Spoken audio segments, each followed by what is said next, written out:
Hello everyone, welcome to Fresa Technologies YouTube channel. In this video, we are going to see about how to avoid error message due to wrong code entered during job generation in Fresa Application.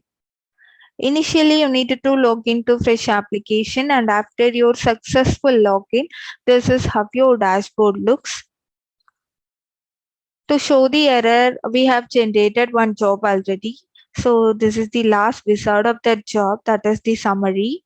If we try to generate a job by clicking on finish, you'll be getting this error. So this error is due to wrong code entered for a Jebel port. So the maximum length should be a 5, but it exceeds up to 6. That's why we are all getting this error during job generation. For this, we have to go to masters module, and then we have to go to ports menu.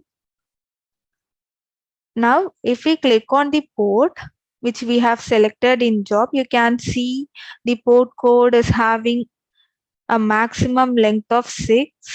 It should be 5 to generate a job. We all know that for a seaport, it should be a 5-digit code, and for airport, it should be a 3-digit code. After giving the correct port code, you'll be able to generate a job. So this is how you can avoid the error message due to wrong port code entered during job generation in Fresa application. Thanks for watching.